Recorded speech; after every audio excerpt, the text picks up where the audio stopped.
Next up, we have Krookodile. This sunglasses wearing crocodile is known for its shady dealings out in the back alleys of Castelia City and has been in the waste management business since Gen 5. Today, we're going to examine if its underworld success translated to the competitive scene. And so we ask, how good was Krookodile actually? And in this video, we'll be going over these competitive formats. OU was beyond Krookodile's reach in its debut generation. While it was a perfectly decent Pokemon in its own right, with its typing, stats, and move pool, as well as an excellent ability, it just didn't match up well against the behemoths of OU. All the rain and dragons and fighters overwhelmed it easily, as did Ferrothorn and opposing ground type, who also performed its defensive role better. It thus dropped to UU, and there it was able to find legitimate use with Choice Scarf, as it had one of the best abilities for such a set, Moxie, which boosted its attack upon one of the opposing Pokemon fainting, allowing Krookodile to clean up weakened teams with ease. It also had the universally excellent weapons of Stab Pursuit and Earthquake, and packed resilience thanks to its Stealth Rock resistance. However, it didn't become a tier staple. Again, it just didn't match up well against the metagame, whose teams were generally too bulky and too full of fighting types for Krook to reliably threaten them. It also couldn't really run any non-Scarf set either, in a bid for more power, as that would decrease its usefulness even more, being outrun and overwhelmed by common offensive staples that it could normally check with Scarf, such as Mew and Raikou. Heracross was generally preferred as a Moxie Choice Scarf user thanks to its stronger attack stat and higher powered stab combination. There's an argument to be made that Krookodile was somewhat overlooked though. For example, a supporting Stealth Rock set that made use of Intimidate and Taunt almost surely would have been solid, especially after the Hail ban. However, with the Scarf set it was most known to run, it was generally outclassed. But unfortunately, Krookodile never dropped to RU, where it undoubtedly would have been a top tier Pokemon, though it possibly would have been too good. So, who knows? Overall, Krookodile's debut generation of singles was initially promising, but overall marred by its flaws. While it was Moxie that defined Krookodile in its debut to singles, it was its other ability, one benefiting its title as the Intimidation Pokemon, that gave it relevance to VGC. Krookodile was one of only 2 Gen 5 Pokemon in all of Black and White to receive Intimidate, with the other one being Stoutland. Scrafty's hidden ability wasn't released yet. Krookodile is obviously miles ahead of Stoutland in nearly every regard except for bulk, and its ground and dark typings were incredibly useful for the 2011 meta. Stab Earthquake is obviously a huge threat if paired with a Pokemon that can dodge it, and Crunch was invaluable against the myriad ghost and psychic types that could pop up in the format, such as Chandelure, Jellicent, and Gothitelle. Krookodile provided incredible roll compression with the combination of a Rock Resist, Stab Earthquake and Crunch, and Intimidate. Krookodile was especially potent when paired with Tornadus and Thundurus. The Genies were incredible Pokemon in their own right, obviously, but they also easily hovered over Krookodile's Earthquake. Tornadus' Prankster Tailwind was an especially good move for Krookodile, considering Krookodile's good but not great speed tier, and Thundurus could pull off the good old Disquake combo for oodles of spread damage. Krookodile also had the distinct niche of being one of 2 Pokemon to carry Beat Up, the other being Whimsicott. Beat Up on Justified Choice Scarf Terrakion saw play early on in the season, but it was Whimsicott that was used for its speed to boost Terrakion to unreal levels. It was VGC veteran Aaron Traylor who realized Krookodile's potential for the combo, though he wasn't a veteran at the time. Aaron used the pairing at his first ever tournament, San Jose Regional Seniors, taking advantage of the surprise factor's potency in the best of 1 format to bring home the gold in the beginning to an illustrious VGC career. Then Krookodile's biggest success came at Worlds, where it had 3 placings in the top 8. Daniel Nolan finished 5th, while the Italian duel of Francesco Pardini and Matteo Gini brought a team with Scrafty and Ravelry Haxorus, as well as a whopping 3 Pokemon that could dodge Krookodile's Earthquake: Tornadus, Thundurus, and Electros. Matteo and Francesco made the interesting call to opt for Thunderbolt over Discharge, knowing that the bulk of their team didn't care about Earthquake, but that if Krookodile died, the potential damage and paralysis of Discharge on their own Pokemon could make a difference, and opponents would likely fear the Discharge anyways when they saw Krookodile. This strategy paid off, with Francesco finishing 7th and Matteo making it all the way to the finals before falling to Ray Rizzo in his 2nd consecutive championship. So not bad for Krookodile's debut. Unfortunately, 2011 is is where Krookodile's Gen 5 greatness ground to a halt. The expansion to the national decks in 2012 reintroduced a bevy of Pokemon that surpassed it in its roles. Hitmontop and Salamence were better intimidators, Garchomp and Gastrodon performed better as ground types, and while Krookodile's dark type was nice, especially with Cresselia in the mix, it certainly wasn't enough to justify using it over Tyranitar or Hydreigon. As such, Krookodile saw next to no play in 2012,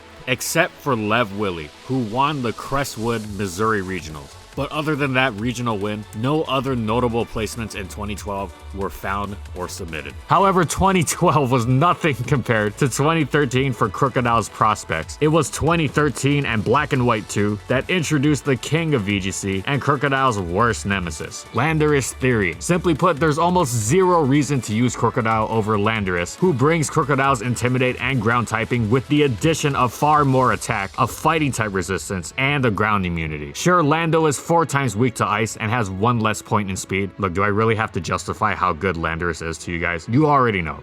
While Krookodile didn't appreciate the 6th generation's introduction and subsequent influx of fairy types at all, it absolutely loved the knockoff power buff, as well as Steel no longer resisting Dark. OU was once more beyond its scope, but it reached new heights in UU, becoming a solid, legitimate part of the metagame. It had a multitude of top tier sets, as Choice Band was nearly impossible to wall safely, especially since knockoff ensured nothing switching into it would have leftovers recovery, or in Gliger's case, its precious Eviolite. Krookodile had plenty of opportunity to wreak havoc thanks to its useful electric immunity, bulk that let it take a hit or two, and a good speed tier that got the jump on much of the metagame. It was a defining metagame force and a consistent threat. Krookodile's old Choice Scarf set also came back, this time much improved by fully making use of the dark and knockoff buffs to match up significantly better against the metagame than in the previous generation. It was more easily able to target top threats such as Heliolisk and Mega Aerodactyl. Finally, Krookodile was an excellent stealth rock user that provided important team utility without easing up on offensive pressure. In fact, in some ways, it pressured the opponent's defenses even more thanks to Taunt preventing the use of recovery moves, as well as allowing Krookodile to maintain its rocks by stuffing any attempts to defog. It still hit quite hard thanks to its great natural attack set, as well as either Dread Plate or Earth Plate, and was particularly irritating against the popular, usually tough to break stall teams. Overall, Krookodile was an excellent Pokemon in Gen 6 UU with several effective sets, the Choice Bander in particular impacting the landscape of the tier and just about every battle it appeared in.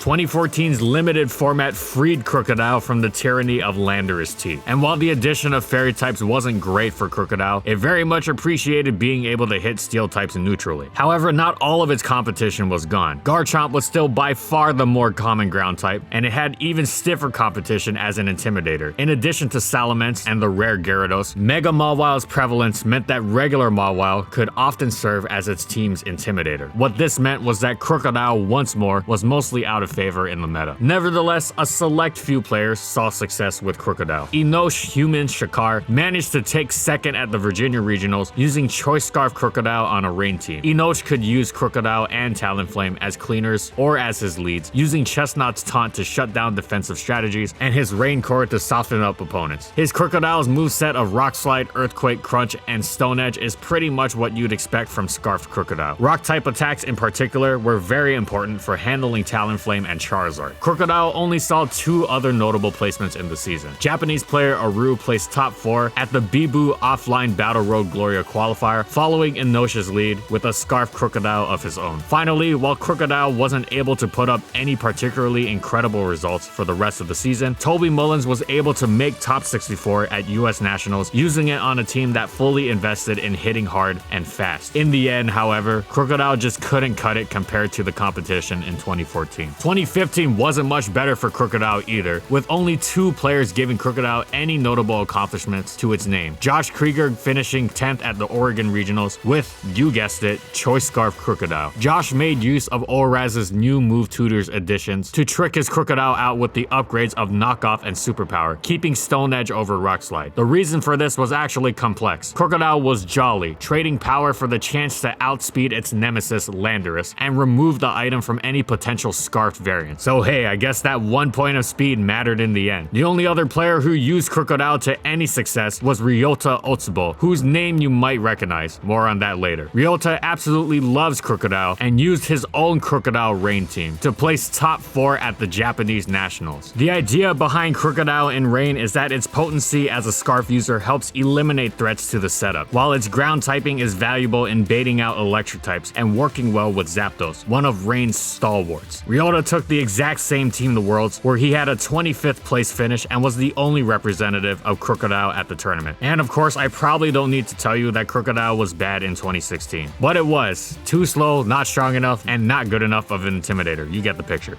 Before we get into Krookodile's Generation 7 UU adventures, because let's be real, we knew it was going back there, we must mention that it finally had a role in OU. While normally outclassed by Choice Scarf Tyranitar, it was able to successfully outspeed and pursuit trap Mega Alakazam, thus giving it genuine use, as Mega Alakazam was an absolute terror. This opened up new possibilities for balance and defensive teams. Now, Krookodile didn't become a dominating OU force or anything, but Krook Stall, as it was referred to, was a legitimate tourney worthy style of the team. As for the tier below OU, Krookodile completed its journey and finally became one of the UU metagame's best Pokemon off the strength of its Scarf set, which was better than ever because of how hard it dominated the dangerous newcomer Latias. Even Latias' ability to weaken knockoff with the use of Z Crystals didn't stop Krookodile, as it could simply slot Crunch into its last move slot and be prepared for every situation. It could generally still get by without Stone Edge against Mega Aerodactyl. Crunch was also crucial in maximizing Crook's ability to deal with nasty plot variants of Celebi, who came equipped with Z Crystals as well. Scarf Krookodile was generally a great Pokemon to have on any team because it naturally checked so much of the metagame. In addition to the aforementioned Pokemon, it provided its team with a great answer to many dangerous threats such as Starmie, Gengar, Nihilego, and Mega Manectric, significantly contributing to a team's defensive integrity while helping out on offense thanks to the ever-useful knockoff and its leftovers removal crippling even fairy-type walls like Sylveon, Togekiss, and Primarina. Since it was more of a support Pokemon than a late-game sweeper, it used Intimidate as its ability, which allowed it to provide some form of recourse against just about every physical attacker, and even those it wasn't technically a check to itself, such as fighting types, Scizor, and Mimikyu. Scarf Krookodile was consistently incredibly useful on just about every kind of team imaginable, and was one of UU's best, most defining Pokemon. It shaped much of the tier. It was the primary reason that Infernape and Lucario often ran Vacuum Wave, as well as the sole reason Latias occasionally ran Adrenaline Orb. Scarf Krookodile was a huge deal. However, Krookodile was not solely beholden to running Scarf. Its Stealth Rock set made a return, this time with a few terrific tricks up its sleeves. As always, its Taunt was a great anti-defog weapon, and alongside knockoff, infuriated stall teams. However, this time around, Krookodile was even better against offense thanks to some of the new items Gen 7 had brought. Papa Berry gave it terrific natural recovery, letting it soak attacks with Intimidate more consistently, and often expanding the amount of utility Krookodile brought to its team. In addition to letting it check Pokemon like Dual Blade more safely, Papa Berry was also highly useful in extended games where Krookodile needed to set Stealth Rock up multiple times in the face of the opponent's Defogger. On the other hand, it could become more of an offensive threat with Groundium Z, powering up its Earthquakes into the terrifying tremors of Tectonic Rage, which allowed it to blast through key unsuspecting targets in Scizor, Primarina, and Mega Aggron. It also allowed Krookodile to safely absorb knockoffs, such as those coming from opposing Krookodile. Krookodile had other great options for the slot too. Leftovers was a consistent choice. Rocky Helmet allowed it to rack up chip, and even Focus Sash worked for super fast offense teams. It spoke to its strengths as a Pokemon that it could run so many items and run them all well. Overall, Krookodile was one of the best, most metagame defining Pokemon in Gen 7 UU. 2017 meant the return of another limited format, a roll of the dice for Krookodile's chances at re-emerging into VGC prominence. Of course, the dice were slightly loaded. The fact that dark types were no longer affected by Prankster was a significant enough buff to be mentioned. In the end though, it was mostly due to circumstance that Krookodile found itself in the spotlight once again. While Garchomp was still out there giving it a run for its money as the format's best ground type, the absence of Landorus Therian, Mega Mawile, and Hitmontop meant meant Krookodile was in the running as a viable intimidator again. However, that doesn't mean it was the best intimidator in the format. That title went to Arcanine, the only one of the viable intimidators that packed a neat fairy-type resistance to handle all the Tapus running around. Salamence and Krookodile, in fact, both had to contend with a fairy weakness, while Gyarados' limited move pool and weakness to Tapu Koko held it back. Krookodile also absolutely hated seeing Tapu Bulu, who heavily nerfed its Earthquake. But Krookodile was still worth using. Firstly, for its excellent roll compression. Having a ground type to play around Tapu Koko was almost mandatory. The prominence of Celesteela also meant it was frequently easy to fire off Earthquakes with little worry about your side of the field. If you wanted to avoid Earthquake spread altogether, many Krookodile players outfitted it with a Groundium Z, allowing it to fire off a one-time Tectonic Rage capable of decimating defensive opponents. Speaking of defensive opponents, Krookodile may have struggled to break through Celesteela, but it also had access to Taunt, allowing it to sometimes shut down the wall. What's more, Krookodile was worth using if you just wanted a second Intimidator on your team. No one said you couldn't use both Arcanine and Krookodile. As such, Krookodile actually saw quite a bit of use throughout the 2017 season, enough that we're going to be limiting the spoken results here to only top 2 or teams that significantly shook up the meta. The first player to show the power of double Intimidate with Krookodile was Nico Davide Cognetta, who used both Intimidate Pokemon to place second at the first ever European International Championship. Nico actually used a Focus Sash Krookodile, ensuring he could keep it alive to intimidate another day, paving the way for his Psychenium Z Tapu Lele to blow through the opponent's team. In Singapore, Nicholas Ong used the same core 4 of Arcanine, Tapu Lele, Krookodile, and Celesteela to place second at the Singapore special event, with Krookodile being the baton pass recipient of the extreme Evo boosted Eevee on his team. Krookodile would then use Power Trip after receiving +2 in all stats from the Evo boost. Arcanine Krookodile continued to see good success, with Melvin Ke using it to weaken opponents for his Xurkitree and winning the Kuala Lumpur special event. However, it wasn't always necessary to pair Krookodile with Arcanine. It was easily capable of being a team's sole intimidator. That was proved by none other than the old Krookodile advocate Inosh Shakar, who placed second at the San Jose Regionals using Krookodile alongside Kartana to remove bulky water types. Inosh's Groundium Z Krookodile also carried Snarl, allowing it to be even more of a team supporter. Inosh rounded out his team with a Trick Room squad of Alolan Marowak, Porygon 2, Tapu Fini, and Araquanid. In Europe, Rob Akershoke also used a version of that team, swapping out Tapu Fini for its electric counterpart to win the Dutch Open. Variants of this team kept popping up, as Krookodile was great with Marowak in particular, as Marowak dealt with Celesteela, removing Krookodile's biggest obstacle to success. Leading up to Worlds, Eevee teams also continued to see great success, with Manuel Massaro placing second at the Treviso special event, and these trainers on screen placing very high with Krookodile Eevee teams. All of these teams added Friend Guard Clefairy into the mix, which was able to help redirect damage and lessen damage done to Eevee and whatever Pokemon it passed to. But Krookodile's biggest appearance came from a familiar name who had devoted himself to it already years ago, Ryota Otsubo. The Japanese Krookodile player took the Crocodile all the way to a world championship. Ryota used a slightly bulky Groundium Krookodile, choosing Taunt over a rock type move to handle opposing Celesteela or Trick Room. Ryota's team was full of great tech, such as Whimsicott's Prankster Z Nature Power that switched type depending on whether he brought Tapu Fini or Koko, and his Marowak's Brick Break, vital in handling strategies like the Alolan Ninetales Xurkitree he faced in finals. Ryota had an incredibly dramatic path to the trophy, going through a match that ran the full clock and had to go to time in the semifinals. And while Krookodile didn't show up in the finals, it was still a key piece of his journey there. And while Ryota was able to return home with a world championship finally under his belt, Krookodile's work wasn't done yet. Krookodile's post-Worlds career was, surprisingly enough, defined by its place on Extreme Evo Boost teams. Well, more accurately, one Extreme Evo Boost team, displayed on screen, placed very well, piloted by Jeremy Rodriguez.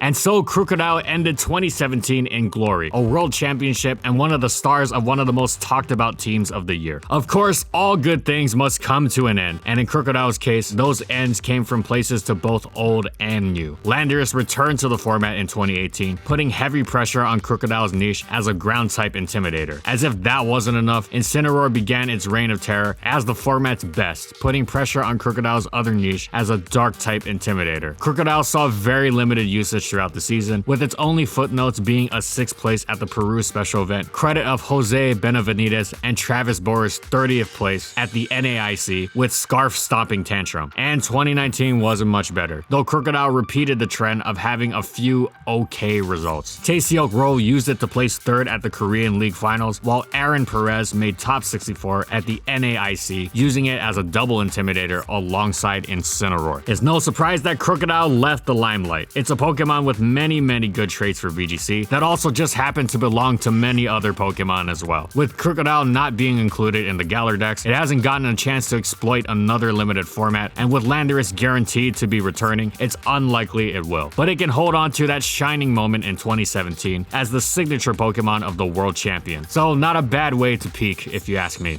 And that's it. So how good was Krookodile actually? Well, it's been a UU lifer. While it was alright in black and white, it was elevated to one of the tier's best, most defining Pokemon in the subsequent 2 generations, making excellent use of the newly buffed knockoff. It also finally managed to eke out a small niche in the 7th generation of OU. As for VGC, it's been an abundant threat for the years where Landorus wasn't present, at least, and its loads of notable placements during the regional Dex years are proof of that. If and when it returns to Generation 8, it will have unfortunately lost pursuit, but knockoff is better than ever with the lack of Megas and Z Crystals to absorb it. So Krookodile will likely find solid use once more, hopefully. Thanks for watching, everyone, and as always, if you liked the video and you want to see more, be sure to subscribe to False Swipe Gaming for more weekly Pokemon content. And in the comments, I want to know, what do you think about competitive Krookodile? How would you buff it? What would you give it to have over Landorus T besides 1 point of speed? Whatever it is, let me know in the comments. Also, thank you so much to our patrons for continued support of our videos, and thank you to everyone else watching as well.